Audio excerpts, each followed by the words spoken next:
Welcome to This Explainer.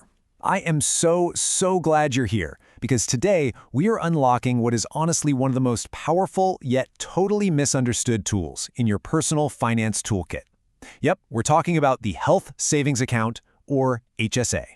If you're a complete beginner who literally just got this card in the mail, or even if you've had it for a bit but feel like you're leaving money on the table, you're in the right place. We're going to walk through exactly how to use your HSA card, especially when you're standing right there at the pharmacy counter. All right, let's start with a really important number, 3. Why 3? Well, the HSA is literally the only account in the entire American tax code that gives you a triple tax superpower. So what does that actually mean for you? It means your money goes in tax-free, it grows completely tax-free, and here's the best part, when you use it for qualified medical expenses, it comes out tax-free. No taxes, ever. It's an absolute phenomenal financial advantage, but you gotta know the rules when you check out.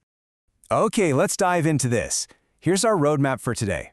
First up, we'll talk about this tax-free magic card and who gets it. Then, what you can actually buy with it. Third, mastering the checkout counter. Fourth, how to fix those annoying card declines. Fifth, a really cool strategy for reimbursing yourself later. And lastly, handling tax time and tracking it all. So, Section 1, the tax-free magic card and HSA eligibility. Before we go shopping, we need to talk about who actually gets to carry this thing around. Not just anyone can open an HSA. You absolutely must be enrolled in what's known as a high-deductible health plan, or an HDHP. Basically, these plans usually have much lower monthly premiums, but you pay more out of pocket before the insurance kicks in. And honestly, that's exactly why the HSA was invented, to help you cover those out-of-pocket costs. Now, there are a few other catches. You can't be enrolled in a general-purpose flexible spending account, an FSA, at the same time. You also can't be claimed as a dependent on someone else's taxes, and you can't be on Medicare. Check all those boxes? Boom! You get the magic card. And, the financial perks of having this account just keep getting better because the IRS bumps up the contribution limits for inflation. For 2026, you can put away up to $4,400 for a self-only plan or $8,750 for a family plan. By 2027, those limits jump to $4,500 and $9,000. One absolutely crucial detail to remember here, if your employer chips in and puts money into your HSA as a perk, those contributions do count toward your total limit. Oh, and if you're 55 or older, the IRS actually lets you throw in an extra $1,000 as a catch-up contribution every single year. Moving right along to Section 2, what can you buy? Let's talk about those eligible expenses. All right, so your account is funded, your card is active, and you just walk through the automatic doors of your local pharmacy. What goes in the basket? Well now, what's really interesting about this is how much the rules have evolved lately to put more power in your hands. Obviously, prescriptions are covered, but thanks to the CARES Act, the rules permanently changed so you don't need a doctor's prescription anymore to buy over-the-counter pain relievers, allergy meds, or cold and flu stuff. Menstrual care products like tampons and pads, fully eligible. And recently, the IRS even expanded this to include over-the-counter oral contraceptives and condoms. Sunscreen, baby rash ointment, COVID-19 tests, sanitizing wipes, they are all fair game. But hey, hold on, you've got to be careful. Not everything on those pharmacy shelves is treated equally. You really have to separate the obviously eligible stuff from what the IRS calls dual-purpose items. So, things like insulin, Band-Aids, or allergy meds, instantly approved. Easy. But things like your everyday daily vitamins, maybe some toothpaste, or a fancy massage tool, those are considered dual-purpose. Sure, they might be good for your general health, but they are strictly a no-go for your HSA unless your doctor writes you a specific letter of medical necessity, an LMN, stating you have a condition that specifically requires that item. Section 3. Mastering the checkout counter and navigating the pharmacy register.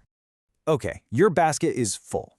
Let's fast forward to what is honestly the most intimidating part for beginners, actually paying. To master this, you just need to understand this one brilliantly simple piece of technology. It's called the Inventory Information Approval System, or IIAS. I know, total jargon, right? But it's basically just a super smart cash register that all the major pharmacy chains use. When the cashier scans your stuff, the system reads the barcodes and instantly, automatically, separates your medical items from your personal items. Like, it actually knows the difference between your asthma inhaler and the diet soda you grabbed at the last second. Because of that smart tech, the checkout experience is actually incredibly easy. It's called a split basket settlement. Here's how it works. Step 1, just let the cashier scan everything in your cart together. Don't worry about sorting it. Step 2, you swipe or tap your HSA card first. The terminal automatically routes the exact total for just the medical stuff to your HSA and approves it. Step 3, the screen will prompt you for the remaining balance. You just tap your normal personal credit card to pay for your snacks or makeup. And that's it. So seamless. Section 4. Fixing card declines and troubleshooting errors. But what happens when it's not seamless? Ugh, we have all been there. The terminal does that loud, annoying beep, the cashier stares at you, and your card is declined. Take a breath. Most of the time, this is purely technical. First off, there could be a merchant category code, or MCC, mismatch. Say you try to buy Band-Aids at some random online boutique. The credit card network might not recognize that shop as a real healthcare retailer. Second, maybe you're at a tiny independent pharmacy that doesn't have those smart cash registers. If they aren't registered under the IRS 90% rule for pharmacies, your card issuer just blocks the sale automatically. You might also get declined if you have a mixed cart at an online store without an integrated checkout. Or, the classics, you just forgot to activate the card, or the account is empty. So here's your action plan. Don't panic. If your HSA card gets declined, just calmly pull out your personal credit card and pay. But, and this is absolutely crucial, ask for and save the itemized receipt. Why? Because a declined card is actually a massive opportunity, which leads us perfectly into the next strategy. Which brings us to Section 5, reimbursing yourself later, also known as delayed reimbursement. Welcome to the absolute ultimate financial superpower of the HSA. If you had to pay with your own money, or even if you just chose to, you can use the delayed reimbursement strategy. Check out this rule straight from the IRS. There is no deadline or time limit for paying yourself back. Let that sink in. There is literally no deadline. This blows people's minds. It means you can buy cold medicine today, tuck that receipt away, and legally reimburse yourself from your HSA 5, 10, or even 20 years from now. No joke. So the crucial point here is how the real pros use this to their advantage. Instead of swiping their HSA card at the pharmacy, they actually pay out of pocket with a regular rewards credit card. Why? To earn points or cash back today.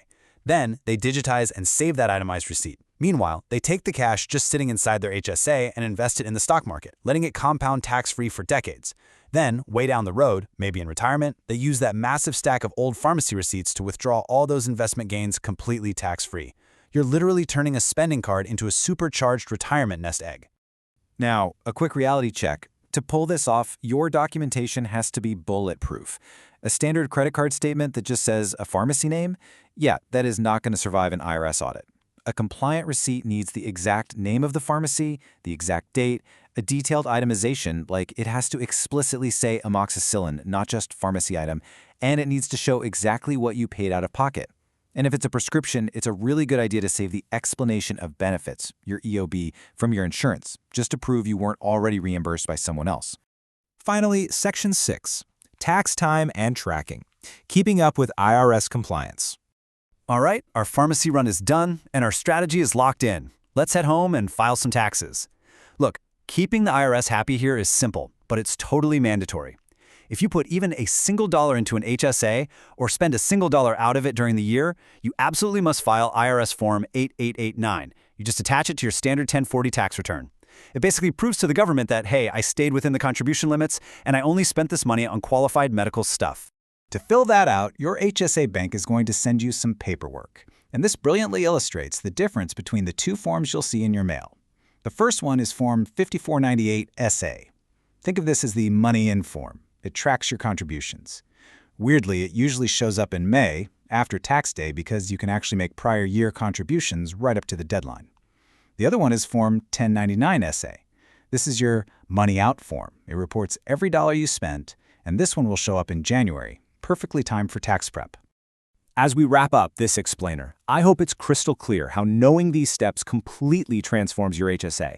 It goes from being just some plastic card in your wallet to a highly strategic financial asset. You know how to navigate the aisles, master the checkout, and crush tax time like a total pro. Before we go, a quick reminder. This explainer is strictly for informational purposes, so please consult a qualified tax professional or financial advisor for advice that fits your specific situation. But I really want to leave you with this final thought. Are you just swiping your HSA card to spend today's money? Or are you going to use what we learned today to build a massive, tax-free healthcare nest egg for your future? The choice is entirely yours. Thanks so much for joining me on this explainer. Keep learning and keep growing.